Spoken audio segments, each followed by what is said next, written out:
Se a sua empresa está a cortar custos para garantir a sobrevivência, saiba que não está sozinho. Há muitas empresas, há muitos empresários que fazem isso com a expectativa de que isso vai resolver o problema de sobrevivência da sua empresa.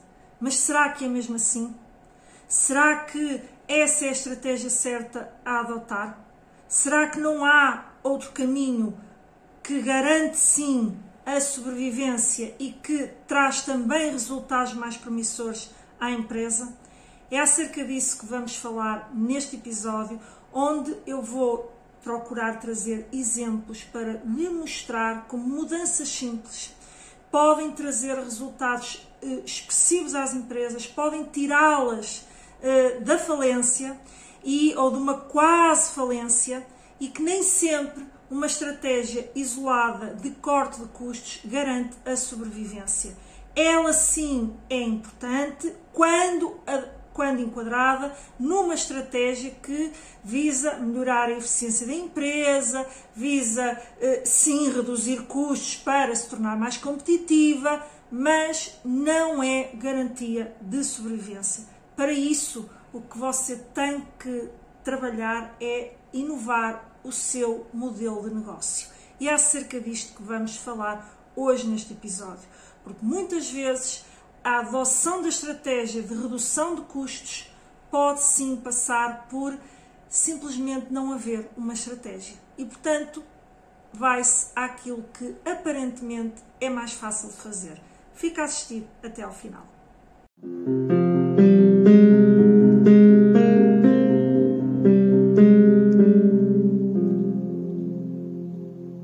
Olá, seja muito bem-vinda a mais um episódio aqui do Pode Competir. O meu nome é Ana Rola, sou consultora gestal há mais de 15 anos e ajudo empresários e empreendedores a criarem projetos focados na competitividade das suas empresas, na implementação de boas práticas e no crescimento dos seus resultados. E hoje vou trazer aqui um tema que ocorre sucessivas vezes e não é só nas pequenas empresas. Você vai ver que mesmo nas grandes empresas este desafio da inovação do modelo de negócio surge muitas vezes. O que não acontece muitas vezes é a adoção cega de uma estratégia de redução de custos para tentar mitigar ou sobreviver. E é isso que muitos empresários cometem, esse erro, por falta de estratégia. Isto não significa dizer que uma estratégia de redução de custos, de melhoria da eficiência, não é importante para que a empresa se torne mais competitiva. Não é isso que eu pretendo com este episódio. É a estratégia cega de corte de custos para tentar manter a sobrevivência da empresa. Isso sim é um tiro no pé, isso sim pode, no curto prazo, até piorar e deteriorar a situação da empresa e não garantir a sobrevivência como era a expectativa do empresário. Muitas vezes, sim, acode a problemas de tesouraria imediatos, mas se o empresário não tiver uma visão estratégica do que fazer para sair daquela situação, isso não vai resolver a situação e, muito pelo contrário, vai agravar a situação. E porquê? Porquê é que vai agravar esta situação? Porque o problema de se fazer estes cortes cegos sem estratégia pensada, sem uma estratégia pensada em como é que eu vou solucionar, ou seja, eu vou neste momento, tenho que reduzir rapidamente alguns custos, mas o que é que eu vou já começar a trabalhar para que isso não se transforme num problema. Portanto, uma coisa é uma situação emergencial que faz com que a empresa, enfim, reduza alguns custos para tentar sobreviver. No curtíssimo prazo, uma estratégia de redução de custos não deve assentar numa lógica do eu tenho que fazer isto para que a minha empresa sobreviva.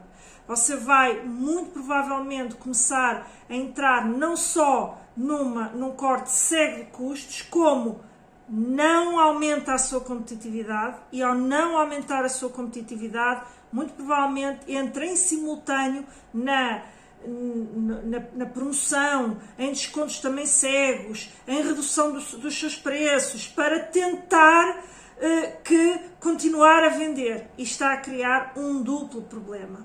E, portanto, as empresas devem olhar para o seu modelo de negócio, para aquilo que pode estar, ou está com certeza, a levar a esses resultados que neste momento a empresa sente que tem que correr atrás para não entrar no vermelho, conseguir garantir a sua sobrevivência. É fundamental que as empresas façam este caminho e olhem para o seu modelo de negócio a todo o tempo.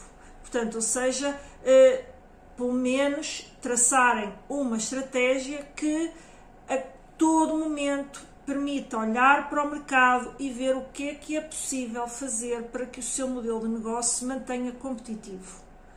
Mas se você já está num momento em que está nesta luta desenfreada pela sobrevivência, então é urgentíssimo que trace um plano, que olhe para o seu modelo de negócio e veja que tipo de implementações simples, porque provavelmente se está numa situação aflitiva, terá que começar por mudanças simples, mas que podem mudar radicalmente aí o panorama da sua empresa, porque correspondem melhor àquilo que o cliente quer, porque trazem maior valor acrescentado à sua oferta, inúmeras coisas que podem fazer com que uma coisa que estava a correr mal pode começar a correr bem e trazer resultados promissores. A redução cega dos custos leva tendencialmente no curto e médio prazo a uma degradação da qualidade do produto ou do serviço, porque muitas vezes passa por redução da qualidade das matérias-primas com que se está a fazer o produto. Eu vou procurar um fornecedor que me faça mais barato, e isso é uma estratégia adequada se o fornecedor que lhe vende mais barato entregar rigorosamente o mesmo tipo de matéria-prima com que você estava a produzir. Ok? É tal questão de se estrategicamente, sim, é uma estratégia importante. Por sobrevivência, ou seja, a redução do custo porque tem que ser, e nem que isso implique a redução da qualidade da matéria-prima. Se isso implicar a redução da qualidade da matéria-prima, o seu produto vai perder valor e o problema da sua empresa ainda se vai agravar mais, porque o cliente vai perceber que a oferta piorou. Ou cortar, por exemplo, na redução da qualidade do atendimento, porque se reduz pessoal, porque se reduz, começa-se a demorar mais na entrega das encomendas, porque se passa a atender a não ter tanto cuidado com a entrega, com a forma como se entrega, com o cuidado pós-venda, porque lá está-se a tentar cortar os gastos em tudo que se pode, e isso faz com que a percepção que o cliente também tem da empresa, a satisfação que tem para com a empresa, o atendimento, a forma como entrega, também se começa a degradar. Portanto, estará a dar um tiro no pé. Muitas vezes até a alteração de um fornecedor de logística, em que antes entregava isto, quando, por exemplo, se você tem um comércio online, ou mesmo que não seja online, se você tem que fazer chegar a mercadoria ao ponto de venda, não é? Ou que é onde o cliente a vai adquirir. E esse fornecedor, ok, é mais barato, mas é muito mais demorado no ponto de vista da entrega, e você não está preparado para, do ponto de vista do aprovisionamento, para aceitar esse tempo de entrega. E o cliente que está habituado a um determinado nível de atendimento vai ficar frustrado. Outra situação é a sobrecarga das equipas, porque é preciso fazer mais com muito menos, porque eu tenho que reduzir pessoal. As equipas começam a ficar extremamente cansadas, e acabam por não ser tão produtivas. Ok, hoje com a inteligência artificial você pode reduzir até a intervenção humana em muitos eixos da sua empresa. Mas isto não estamos a falar do dito corte cego. Aqui estamos a falar de um corte com estratégia no sentido de melhorar a eficiência e não o corte cego para garantir uma tesouraria, para garantir a sobrevivência da empresa. E muitas vezes esse corte cego nem sequer é pensado do ponto de vista estrutural, em que a empresa diz, não, eu não vou começar a cortar a eito, eu tenho é que olhar para o meu modelo de negócio, para o meu produto, para o atendimento ao cliente, ou seja, fazer um diagnóstico do que está a acontecer, eventualmente recorrer a um financiamento bancário para me ajudar a suportar a fase de transição, mas eu vou continuar a garantir o nível de qualidade a que os meus clientes estão habituados para que eles não se vão embora, porque isso é um ativo absolutamente precioso para a empresa. E enquanto faz a transição, se já está numa situação emergencial e de sobrevivência, com certeza que há tendência ao medo de não conseguir alcançar resultados que permitam pagar aquelas despesas e muitas vezes até se tem o tal medo de recorrer a um financiamento e até agravar o problema. Porque sim, se isso for feito, sem que você, paralelamente, esteja a olhar para o modelo de negócio, para o que está a acontecer no seu negócio, sim, isso é um enorme risco. Portanto, tudo isto passa por estratégia, por você planear, por você olhar para o seu negócio com uma visão muito mais ampla e não apenas aquela visão das vendas para sobreviver e está tudo bem e o que funcionou até hoje vai continuar a funcionar. Eu tenho é que reduzir custos porque os custos estão a aumentar muito do ponto de vista da envolvente externa, sejam os custos com eletricidade, com combustíveis, matérias-primas, ou seja, tudo aumenta. E portanto, você olha para, bem, se tudo aumenta, eu tenho que reduzir os custos, porque eu tenho que manter a minha margem, eu tenho que manter este meu modus operandi. E acredito numa coisa, ficar naquela crença de que o que funcionou, o que ainda está a funcionar, continuará sempre a funcionar, é um tiro no pé, que pode comprometer a sobrevivência da sua empresa.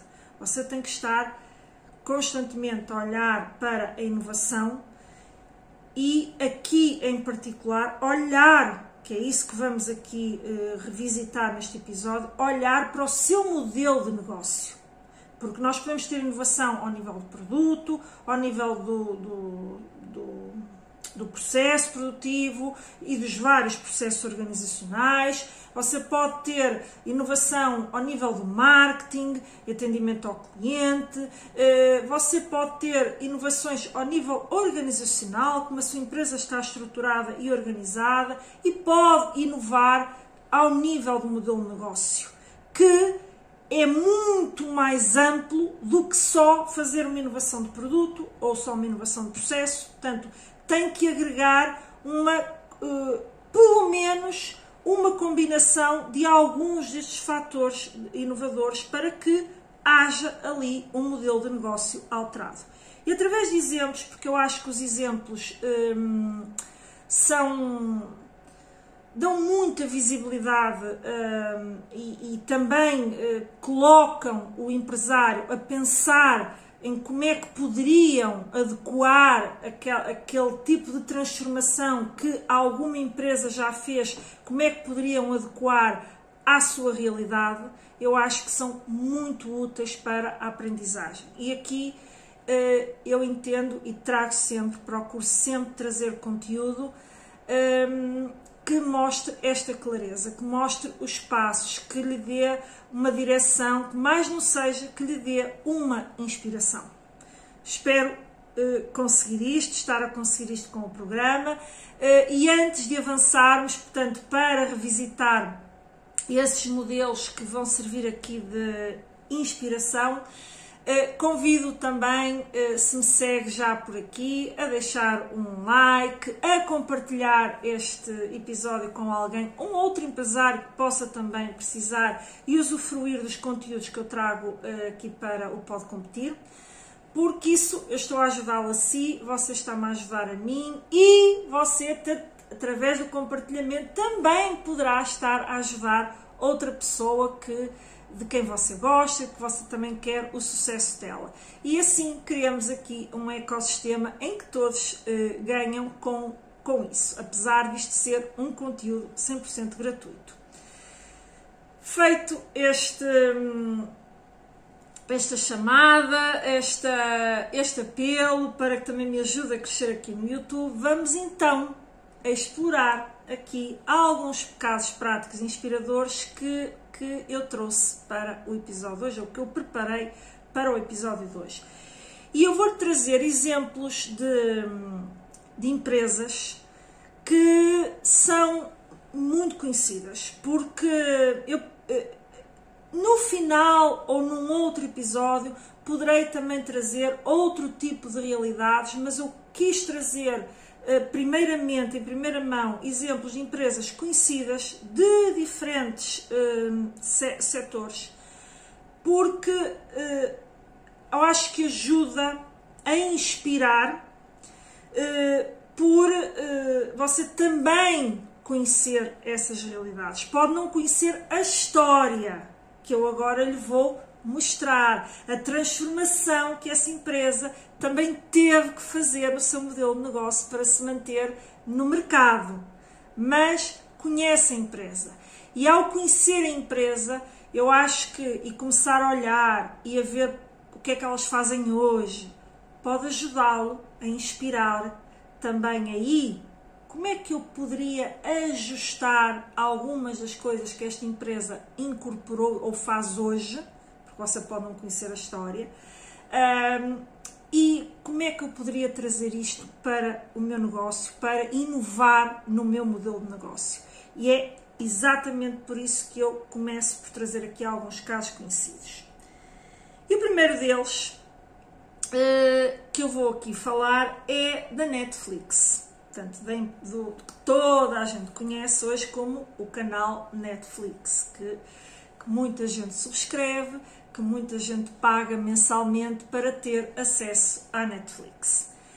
Então, talvez você não saiba que a Netflix já existe desde 1997 e o seu serviço, aquilo que fazia no mercado, não tinha rigorosamente nada a ver com o que você conhece hoje como sendo a Netflix.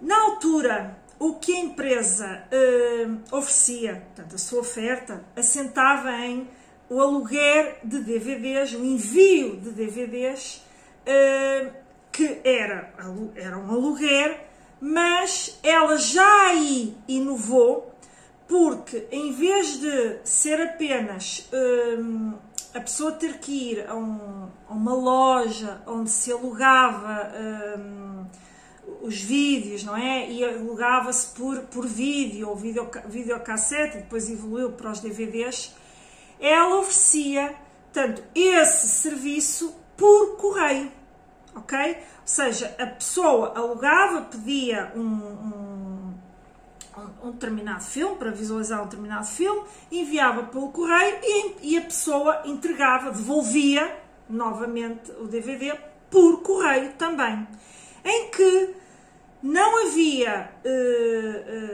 tinha um catálogo, permitia ter um catálogo muito mais vasto, em que ia fazendo, portanto, tinha um catálogo mais vasto face a qualquer operadora de entrega já desses DVDs, desses filmes.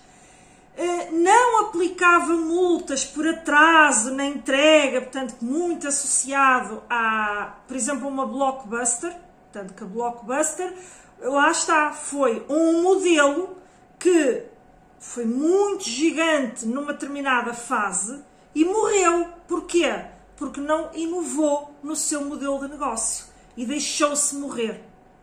E não adiantava nada que tivesse feito o tal corte de custos. O modelo tornou-se obsoleto e no período de transição ainda sobreviveram até que morreram, porque simplesmente deixou de fazer sentido. E a Netflix, portanto, já tinha este modelo mais inovador face ao que existia e cobrava uma mensalidade fixa, ou seja, já tinha um serviço de mensalidade, de subscrição, mas era subscrição de um serviço em que enviavam o DVD para a casa da pessoa e a pessoa depois devolvia. Isto, obviamente, tinha logística associada, portanto, que colocava também alguns desafios. Porquê? Porque a entrega demorava, ou seja, a pessoa que alugava e que subscrevia ao serviço e que escolhia o DVD que queria receber, demorava alguns dias a receber esse DVD, porque implicava o envio. Ok, poderia-se trabalhar e trabalhava na eficiência da sua logística, mas era incontornável do ponto de vista de que tinha que esperar uns dias para receber um livro. Um filme. Estava a pensar nos livros. Porque isto também, os livros também, em muitos deles, ainda há o livro fixo, mas hoje temos também os livros digitais, não é? Que estão em crescimento, não é? E até já com o Kindle da Amazon, que permite ler em qualquer lugar e, portanto, quase transportar o livro consigo. Mas, feita esta viagem, esta deriva, voltemos aqui ao nosso exemplo da Netflix e, portanto, era isto que acontecia. E durante anos este modelo funcionou. Portanto, para o cliente já trazia algum conforto, porque o cliente estava na sua casa, limitava-se a escolher do catálogo aquilo que queria ver, pagava uma mensalidade, era pedir, devolver e pronto, aumentava o conforto porque o cliente não tinha que se deslocar a uma locadora e como uma Blockbuster e que muitas vezes o vídeo não estava disponível e portanto e vinha para casa, ou seja, ou voltava ou depois não sabia muito bem o que escolher porque tinha que estar ali no momento a ver e com a expectativa de ver ou seja, tornou o serviço mais aprazível, mais confortável para o cliente. Mas havia o tal problema, que era a pessoa, o cliente, ter que esperar dias para receber um filme. E isso, num mundo que naquela fase estava-se a tornar já cada vez mais digital, isto começou a levantar problemas à empresa. E foi aí que, mais uma vez, a Netflix olhou para o seu modelo de negócio e pensou: o que é que poderemos fazer aqui? E então, em 2007, repare, 10 anos depois, portanto, funcionou aquele modelo inicial. 10 anos depois, ela dá um grande salto, que ela começa a oferecer o streaming, portanto, as pessoas verem os vídeos online, esse tal catálogo que ela tinha já gigante, portanto, vê-lo de forma online, em que primeiro começou apenas pelos computadores. E porquê é que eu estou a dar este passo a passo? Exatamente para você perceber que ela olhou para o modelo de negócio, detectou que aquilo se estava a transformar, era um problema e com o crescimento digital cada vez viria a ser um problema maior. Então pensou em como é que poderia alterar o seu modelo de negócio. E pensou no quê? Criar o tal streaming online. Porém, não foi logo para o tudo. Temos que começar por algum lado. E primeiramente, só era possível visualizar, portanto, os vídeos, no computador. Portanto, foi um passo. Não foi logo. Nós olhamos, há muitas vezes este erro da parte de quem... Este erro é até um mito da parte de alguns empresários que acham que as empresas que inovam têm logo a solução que elas estão a visualizar naquele momento, ou seja, quando elas cresceram muito e realmente se olha para o resultado. Esquecem-se que houve um percurso até ali. E um percurso que muitas vezes foi dado com pequenos passos. E, obviamente, a dimensão dos passos que vai sendo dada também aumenta à medida que o negócio cresce e tem mais capacidade de investir. Mas há sempre um percurso. Todas as empresas começam do zero. Algumas com mais capital, outras com menos capital, mas todas começam um percurso e vão melhorando. E aquelas que realmente têm o rajo de estar sempre a olhar para aquilo que podem fazer, como podem melhorar a entrega, como podem melhorar o seu serviço, o seu produto, o seu modelo de negócio, são aquelas que realmente prosperam e se mantêm no mercado. E voltando, portanto, começou pelo computador e depois foi para as consolas, portanto, as consolas de jogos, como já permitiam também portanto, a tal interação online, passou para ali. Depois foi para as televisões inteligentes e também para os telemóveis. Ou seja, não foi uma coisa assim, estalou os dedos e passou a estar tudo disponível em todas as plataformas. Fez um percurso. E, subitamente, com esta transformação do modelo de negócio, qualquer filme do seu catálogo estava disponível para os seus subscritores em segundos. Ou seja, bastava escolher do catálogo que queriam ver, clicavam e o vídeo estava disponível. E isso fez com que não só tenha mantido os subscritores que já tinha, poderá ter perdido um ou outro, mas manteve aquilo que era o serviço já que os clientes valorizavam, mas expandiu brutalmente, portanto, portanto, a quantidade de assinaturas mensais que tinha e, inclusive, permitiu-lhe começar a expandir internacionalmente, que o anterior modelo não era viável, porque o envio de um DVD e o retorno era totalmente inviável numa visão internacional. Portanto, esta pequena alteração de olhar como é que eu posso, a partir da identificação de um problema que era logístico, esta visão permitiu que ela, apenas com uma ideia de como é que eu vou resolver este problema logístico, já que agora temos o digital, era passar isto tudo para o online. E depois foi resolvendo os desafios que surgem a partir dessa ideia. Ok, mas temos que começar por algum lado, porque os formatos são diferentes, não é? O formato do computador é diferente do formato das consolas, é diferente do formato dos telemóveis, é diferente do formato da televisão. Ou seja, foi fazendo os seus passos. Só que isto abria-lhe um mundo à frente, designadamente a expansão internacional. Não só o crescimento no mercado local, em termos geográficos, mas também a expansão internacional. Só que,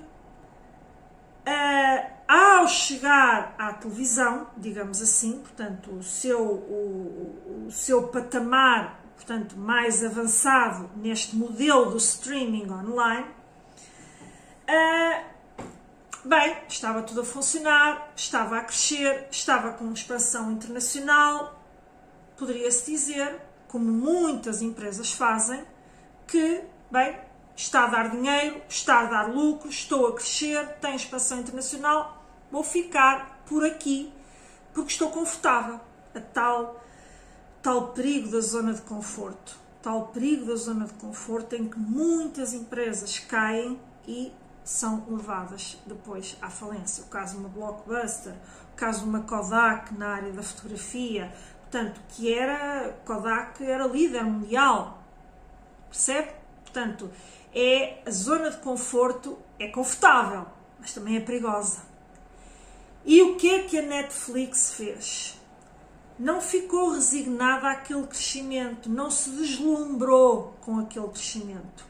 Ela olhou e começou a visualizar novos problemas, novos desafios, novos estrangulamentos ao seu crescimento. E o que é que ela identificou?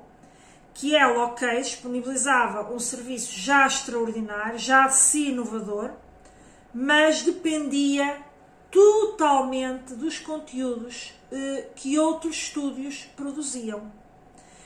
E isso trazia-lhe risco de negócio, trazia-lhe risco designadamente do ponto de vista de algum dos estúdios começar a querer colocar condições comerciais com as quais a Netflix não concordava, ou que lhe prejudicavam muitíssimo as suas margens, ou seja, mas ela estava dependente. Então era dependente dessa realidade. Então veio a segunda grande revolução. E aqui sim, você poderá dizer, há um crescimento, vê-se um crescimento em termos de investimento. Pois vê, porque ela começou como uma locadora que entregava via correio para o tal caminho do streaming que lhe trouxe crescimento e, obviamente, uma maior margem, porque deixou de ter os custos de logística, porque passou a ser tudo muito mais fácil de aceder. Ou seja, aumentou a sua margem, aumentou o valor acrescentado do seu produto, a percepção e a satisfação do cliente. Portanto, tudo isto estava lá. Tudo isto estava lá. Inovou no produto, nos processos, no marketing, portanto, na entrega ao cliente. Portanto, tudo isto estava lá. Mas ela não ficou satisfeita, porque sentia que ainda assim poderia vir a ser ameaçada no seu modelo de negócio por um dos estúdios que fazia a produção de conteúdo, que até poderiam criar plataformas próprias, como nós vemos hoje os canais da Disney. Os canais da Disney. A Disney é uma produtora, é um estúdio, tem um estúdio de produção, mas tem muito mais do que isso. Então ela olhou e disse, não, o que é que eu preciso? Eu preciso de ir para o campo da produção.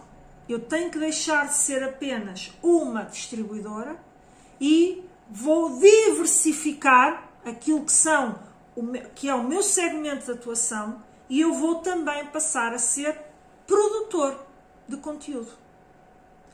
E aí começam a produzir e a surgir as primeiras séries e filmes da Netflix, em que o primeiro deles, a primeira grande aposta deles foi o House of Cards. Ou seja, a partir dali ela fez uma primeira produção, começou a ter sucesso com os seus conteúdos, ou seja, tudo feito com cuidado, com olhar para o cliente, olhar para aquilo que as pessoas querem ver, ser atrativo, ter uma mensagem atrativa nas suas produções, ou seja, passou a ter o seu próprio estúdio de produção. E reparem, isto foi tão revolucionário que hoje os estúdios que têm que competir com esta plataforma, em que antes os Oscars estavam apenas circunscritos aos grandes estúdios cinematográficos e ao filme puro e duro produzido por esses grandes estúdios cinematográficos, até produziu uma revolução e uma inovação no próprio negócio e na própria estrutura dos Oscars. Porque a Academia viu-se obrigada a abrir, se calhar inicialmente houve rejeição, porque não são as tais produções cinematográficas com os atores mais conhecidos, mas começou a ver que o público estava a ir para ali e que tinha um enorme volume de público naquilo que eram as suas produções. E se ficasse alheia, começava a gerar uma insatisfação nas pessoas de verem séries a ganhar quando gostavam muito mais das da Netflix. Então até aí ela acabou por produzir um impacto. E é assim que uma empresa que nasceu a enviar DVDs por correio se tornou este gigante global de entretenimento que vocês hoje conhecem, que vocês muito provavelmente hoje subscrevem o canal, e isto implicou reinventar o modelo de negócio 3 vezes. E tenho a certeza absoluta que não vai ficar por aqui. Porque, enfim, se ficar, quer dizer, esta visão que eles têm de estratégia e de sempre estar sempre a olhar para o modelo de negócio e trazer a inovação, então há alguma coisa ali, porque não me acredito que pessoas que têm este espírito de liderança vão morrer na praia, não é? Portanto, e não continuar a progredir e olhar para os seus concorrentes e olhar para qual será o passo seguinte. E é este racional estratégico que faz com que uma empresa se diferencie da concorrência, que faz com que a todo momento elas não têm que romper logo com o passado. Ou seja, com certeza que naqueles 10 anos que a Netflix teve até fazer o salto para o streaming online, ela teve que fazer todo um trabalho preparatório, mas não seja de carregar os filmes nas plataformas para ficar disponível através do... transformá-los, portanto, em versão visualizada através do computador. Ou seja, há todo um trabalho preparatório nos bastidores que ninguém está a ver. Que ninguém está a ver. E, enquanto isso, ela continuou com a sua entrega, com as suas encomendas por correio de DVDs. Mas aquele surgimento da solução de entrega em streaming, que só se tornou visível para o público em 2007, ela já estava a ser processada na empresa. E é isto, é este racional, é este plano, é este planeamento que eu sempre vos indico que vocês têm de ter nas vossas empresas. Ou seja, não vale de nada olhar apenas para o corte cego de custos, porque isso não vai fazer com que o seu modelo de negócio ganhe competitividade. Você tem que olhar para o que o mercado, para o que está a acontecer na sua envolvente. E mais do que olhar só para o que está a acontecer na sua envolvente, porque a Netflix foi à frente de outros. E, portanto, você pode olhar para os concorrentes e adaptar-se, mas também pode ir à frente. E ela foi à frente porquê? Porque ela tinha um eixo central, que era o cliente, a satisfação do cliente e de como resolver problemas ou insatisfações que o seu processo continha. No caso, quando era DVDs, era a demora da entrega. O cliente até se já subscrevia, gostava daquele serviço de receber, mas podia ser mais rápido. Portanto, ela pôs o seu foco, a sua atenção no cliente e, obviamente, naquilo que poderia trazer valor acrescentado à sua empresa, como foi o caso deste último salto que deu, portanto, para a produção, ela ser a própria produtora dos conteúdos. Reparem que a própria produção dos conteúdos tem um background para eles de grande valor, que é quais são os vídeos mais vistos, os filmes mais vistos, as séries mais vistas. Portanto, eles têm uma fonte de informação dos clientes. Não é de alguém que disse, é dos clientes, do que é que os clientes gostam mais, filmes que até repetem, filmes que veem mais do que uma vez. Eles têm esses dados. E isso faz com que isso também ajude a fortalecer a qualidade das suas produções próprias.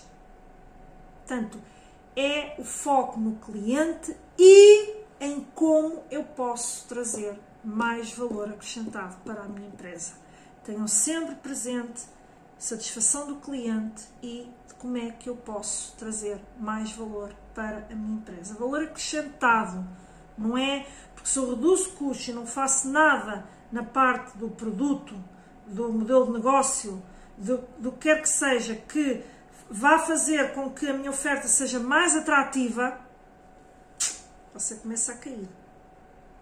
Este é o grande pilar aqui que eu quero deixar.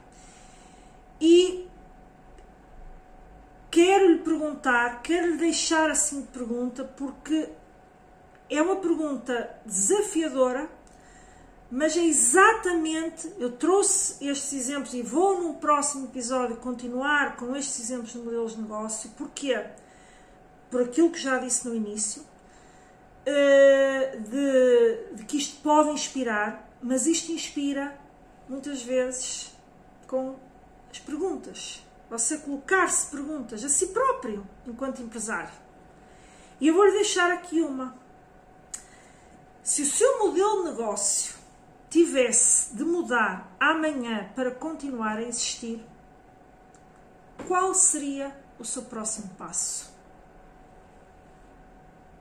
Porque no fundo é disto que aqui estamos a falar. O que é que eu tenho de fazer hoje para o meu modelo de negócio continuar a existir amanhã? Há muitas outras perguntas que podem ser colocadas. Você, a partir deste exemplo, pode olhar o que é que eu posso melhorar aqui, mas melhorar no sentido de que aquilo está a trazer uma insatisfação ao cliente, ou está a fazer com que eu não consiga cobrar tão caro. Porquê? Porque, em última linha, é o cliente que lhe vai comprar e é o cliente que vai pagar mais caro. Portanto, você tem que olhar, o cliente tem que estar no centro. E você olhar e dizer, o que é que isto aqui, isto podia ser melhor. O que é que eu posso fazer para que o cliente fique ainda mais satisfeito neste pormenor aqui? E começar. Isto é um ciclo contínuo, se você o souber implementar. E eu vou trazer aqui outro exemplo, agora com produtos, e depois fecharei e levarei os outros exemplos para outro episódio. Mas quero deixar hoje aqui mais um, que é o caso do IKEA. O IKEA eu trago exatamente porque um é de mais tecnologia e o outro é de tecnologia ou de visualização de vídeos. Hoje é absolutamente tecnológico. O IKEA é produto e você poderá estar, ou seja, não ser um serviço, a sua empresa não ser de serviços, ser de produtos. E, portanto, por isso é que eu quero deixar aqui estes dois exemplos já neste episódio.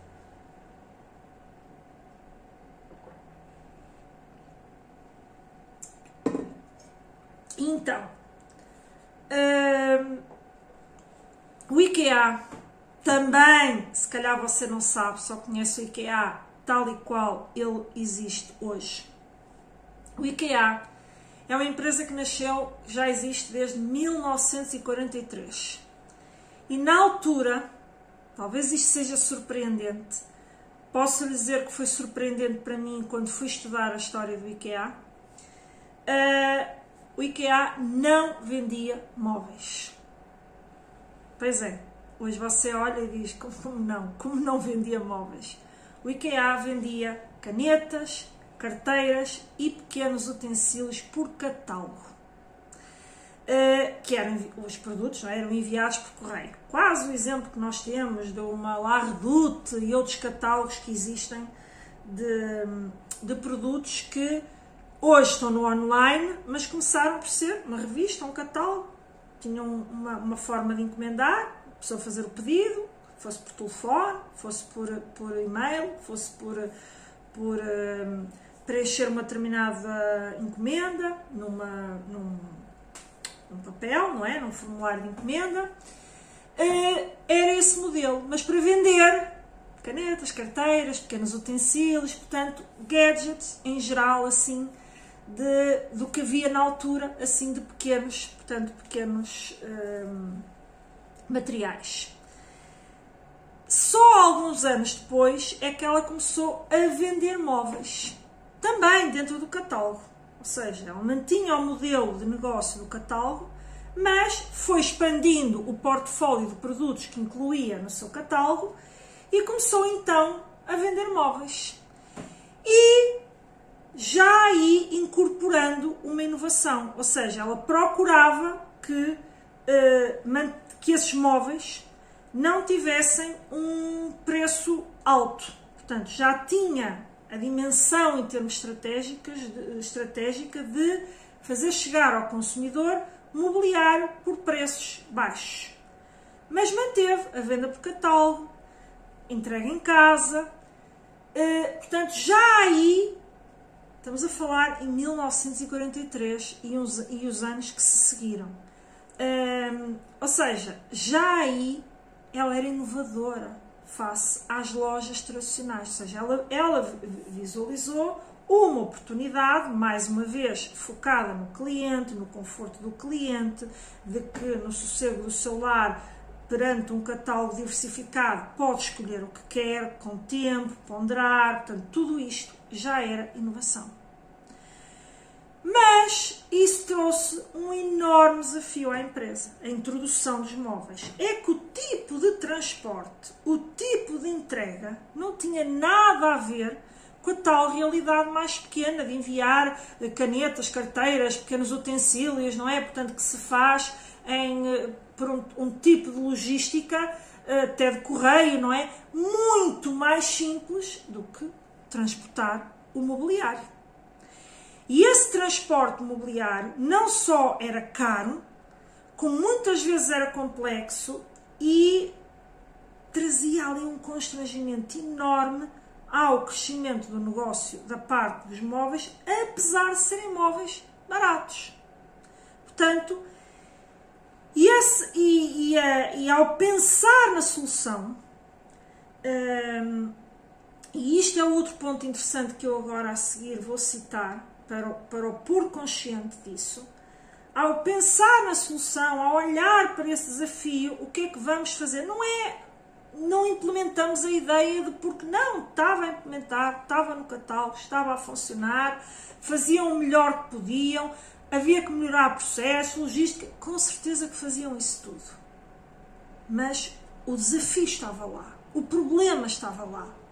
Não era por conseguir uma melhor entrega, um operador logístico mais barato que iria resolver o problema.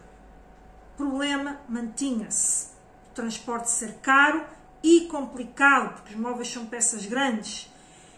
E isso fez que, ao pensar, ao ter noção e consciência que tinham esse desafio, que tinham que ser superado, um colaborador, portanto, a solução veio por acaso, que estavam a fazer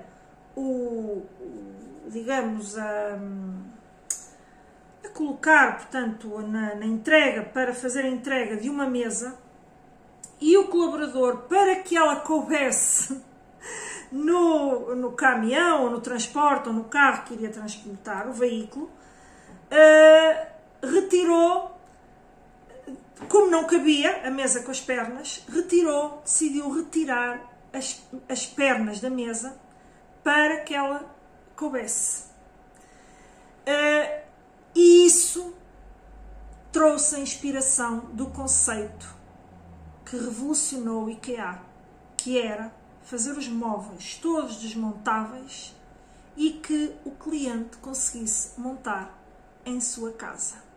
E isso fazia com que a logística fosse absolutamente simplificada, muito mais rápida, mais barata, porque permitia transportar mais mercadoria na mesma operação. E isso revolucionou totalmente o setor, que foi a questão do embalamento, portanto, dos móveis embalados em caixas planas, como vocês hoje veem no IKEA, fáceis de transportar e armazenar. E isso revolucionou não só a empresa IKEA, como o próprio setor. Reduziu drasticamente os custos, permitiu ainda baixar mais os preços e tornou os móveis acessíveis a milhões de pessoas. E repare que é esta nuancezinha que eu aqui quero chamar a atenção. Foi o colaborador que teve a ideia de desmontar as pernas da mesa e entregar a mesa naquela forma. Claro que as lideranças olharam para isso e não disseram: é o colaborador, ou nem sequer quiseram saber do que ele fez. Não.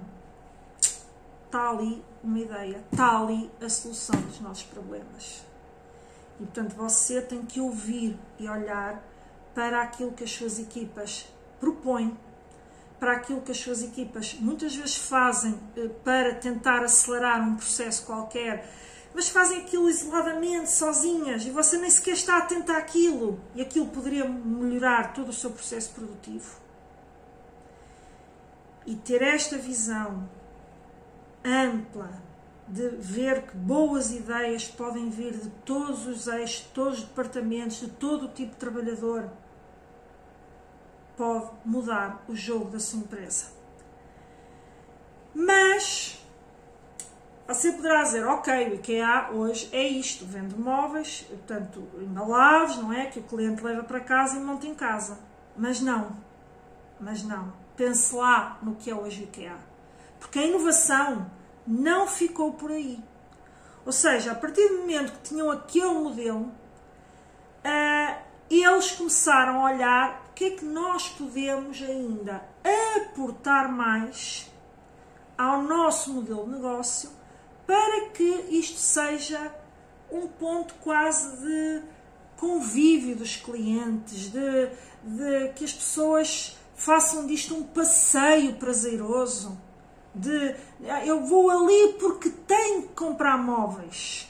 Isto é a loja tradicional. Eu vou a uma loja de móveis porque tenho que comprar móveis. Não.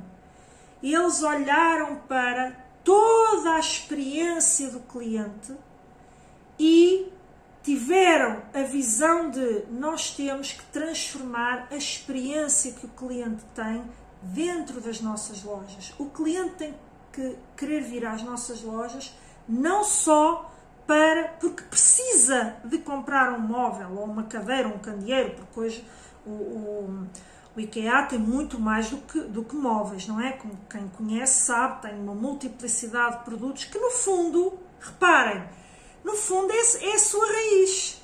A sua origem já era uma empresa que, aliás, no início nem tinha móveis. E depois, ao fazer os móveis, começaram a crescer e depois, se calhar, começou a colocar produtos que faziam sentido dentro daquele ecossistema do mobiliário, da casa, do equipar uma casa, do equipar um escritório, equipar um qualquer, portanto, ambiente, não só o móvel em si. Então, essa raiz que já existia, de ter essa diversidade, ter diversidade de produtos, foi estendida não só para passar a ter todo um ecossistema em que o cliente, numa única visita, pode equipar o espaço que quiser, está lá tudo disponível. Ela também começou a criar um ambiente em que as pessoas gostassem de ir só para ver, só para se inspirar. Então, começou a criar nas suas lojas aquele ambiente de exposição que nós hoje conhecemos no IKEA, de ter espaços totalmente decorados, desde o mobiliário, tapetes, almofadas, quadros, ou seja, ambientes totalmente estruturados, que a pessoa pode ir ali, se quiser até tira uma fotografia e aquilo serve de inspiração para ela fazer o mesmo dentro da sua casa. E ela não só torna a visita uma experiência aprazível e até de passeio para o cliente, como ao inspirá-lo a fazer em sua casa, tem um marketing poderosíssimo que é, indiretamente, está a vender. Isso é puro marketing focado na experiência do cliente. E isto é poderosíssimo. E que trouxe ao IKEA o que a IKEA é hoje, enquanto empresa. E não satisfeitos com esta criação do ambiente ideal, onde o cliente vê o ambiente montado, onde acaba por ser um apelo à compra indireto, porque ninguém está vendendo, você não vê ali um vendedor a chateá-lo para comprar isto ou aquilo, não. O cliente sente-se inspirado, e livre até de não comprar rigorosamente nada, tirar uma fotografia e, se quiser, recria o ambiente com outros móveis na sua casa. Só que desperta-lhe o desejo de ter aquele ambiente. Mas eles não satisfeitos, então, mas o que é que nós podemos ainda agrupar mais? As lojas são grandes, ou cada vez maiores, não é? Foram crescendo, o que é que o cliente vai querer descansar, e nós não queremos que ele queira fugir rapidamente da loja porque quer descansar, porque está cansado, ou porque precisa de comer ou precisa de beber. Então criaram os espaços de restauração dentro das lojas. E você pergunta-se, o que é que restauração tem a ver com um comércio de móveis e outros utensílios? Depois passou a ter o comércio online. E neste momento até já implementou iniciativas de economia circular de que recompra e revende móveis usados. Portanto, tudo isto fez com que o IKEA inovasse ao nível do processo, do produto e do modelo de negócio.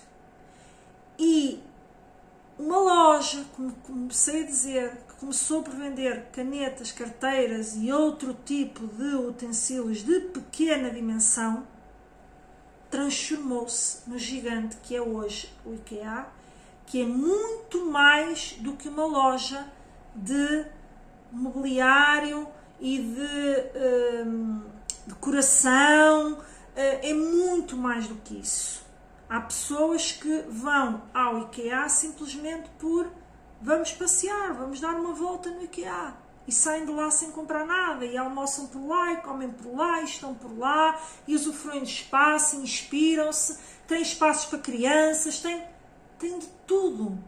E mais, ainda veio inovar ao nível também do serviço com a criação das cozinhas personalizadas, de ambientes personalizados a partir daquilo que eles têm para oferecer, mas têm lá operadores, têm lá pessoas a apoiar o cliente a estruturar, por exemplo, a sua cozinha de acordo com as dimensões que tem em casa, de acordo com a cozinha que tem, do espaço que tem, da arquitetura do próprio espaço. Ou seja, porque não basta o cliente chegar lá, eu quero este móvel, não, ele tem que caber nas configurações, ele tem que estar padronizado, tem que ter... E eles têm alguém no serviço a fazer esse serviço para o cliente. E isto também traz a tal experiência enriquecedora para o cliente. Nós somos muito mais do que uma loja de móveis ou de decoração. E a pergunta que eu aqui lhe deixo, com esta transformação gigante que eles fizeram, é a seguinte: no seu negócio, olhando para o seu negócio tal e qual ele é hoje, o que é que você poderia mudar para que o cliente não fosse apenas consumidor, mas integrasse uma experiência ativa? Ou seja, como é que você pode trazer para o seu negócio este espírito de comunidade, de o cliente querer estar simplesmente porque lhe dá prazer estar, porque tem toda uma experiência na visita à sua loja, ou caso tenha uma loja, ou mesmo que não tenha uma loja, você seja uma indústria que vende, portanto, sem ser venda online, que tipo de experiências você pode proporcionar ao seu cliente que façam com que ele sinta-se parte integrante do seu ecossistema, que é o poder de criar comunidades fiéis. Há um exemplo muito clássico, que eu não trouxe hoje, que é a Apple.